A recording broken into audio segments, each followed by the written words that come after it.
I am Kathleen Connors-Brady, and this is my classroom tour for my September Practicum Assignment. So we'll start off in language. First we have the sandpaper letters in cursive and in print, along with the cursive and print movable alphabets.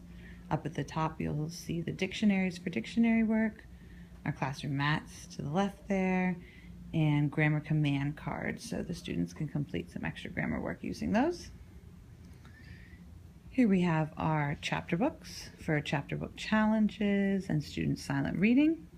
Up at the top are books sorted out by easy readers, that we use these books for the first graders, reading groups, and grade group reading assignments. Here we have books that my IA and I are going to be featuring in Read Aloud. Below, magazines for research, the metal insets, sentence analysis, and the phonics drawers. Here's the Wasika language series drawers. They are awesome word studies for the students.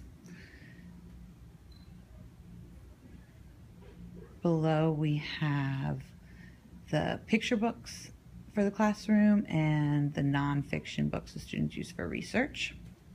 You'll notice clipboards all around. These are for student jobs. The classroom jobs are reflected on the clipboards. And we have the grammar box series. And at the top, the grammar symbols. And here are movable grammar symbols, manipulative grammar symbols. These are sentence analysis strips reversed, where the students create sentences and phrases that match the symbols represented. And next to it are the grammar stencils and grammar identification pages. Then we move into cultural. We have the globe and the puzzle maps, along with command cards to accompany in the box and the basket.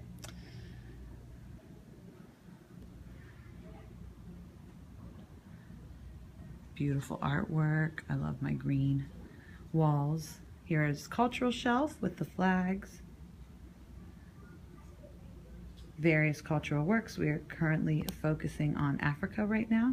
So we have Africa at the top of the cultural boxes, and the teacher-made materials are either focusing on Africa or Egypt, which are Egypt is the country of study within Africa that we are doing. At the door, the SRA box. Every classroom has one. They're different levels, so we keep ours at the door for easy access to other students coming in to grab their SRAs. Our classroom log and bathroom sign out. This is for the students' maps that they are working on, and then the student mailboxes. In math, obviously, the bead cabinet jumps out at you first. It's so beautiful. Then we have the geometry shelf. All the various geometry materials that I keep learning about through this training experience. We are currently featuring triangle studies, classification of triangles based on sides specifically. So I always try to have in these boxes on top of the cabinet some work that highlights the vocabulary associated with what we are studying.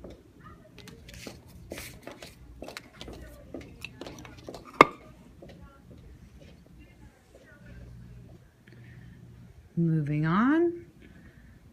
At the top, we start with the sandpaper letters and the golden bead tray, the tray of nines, the teen and 10 boards, snake game, hundreds board, and then come the materials arranged by addition, subtraction, multiplication, and then division. At the very top, I have the golden beads material for addition, subtraction, multiplication, and division. Because it's such a big work, it needs to be at the top. Bead frames at the top of this shelf. And although these boxes are material specific, for example, these are the checkerboard numbers, they can be used for other works that may not have a complete set of materials. So those that have versatility, I try to keep at the top so the students can use them as they need. And my beautiful infinity street that I just made in training right there next to the bead boxes. Oh, sorry, Reese. This is Reese, our classroom pet, one of them. He's our guinea pig. He's the cutest guinea pig ever. the division shelf with the division materials, the students' work binders, and then we have fractions, money, weights, and measures. Also, the shoe tying work is on the top, and any various works such as shoe tying I usually display on this counter. Moving on to our kitchen. Obviously a practical life area. If you can read that, we had avocados with salsa, avocado and salsa quesadillas for snack today.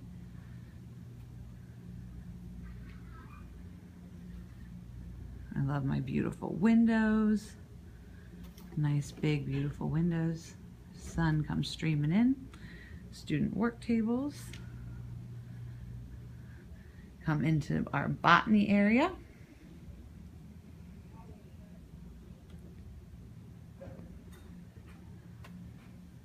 And then that flows into science. Here is Chucky, our classroom hamster.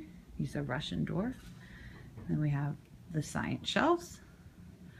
Right now we are doing a review of studies from last year, which include a little bit of outer space with the phases of the moon and constellations, a little bit of vertebrates and invertebrates classification there, the pest or beneficial bug work at the bottom, and some life cycle works as well.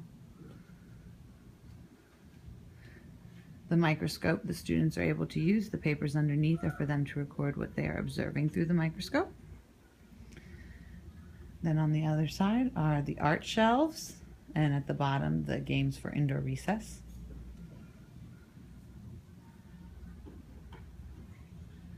Give you a sense of the scope of the classroom.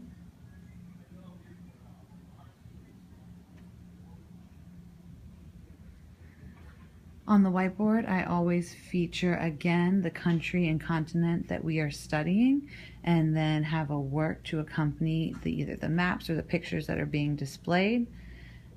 And there's almost always a work that the students can use on the board, some type of manipulative with magnets. In this case, it is the African countries with their flags, where the students can alphabetize them on the board. Clipboards.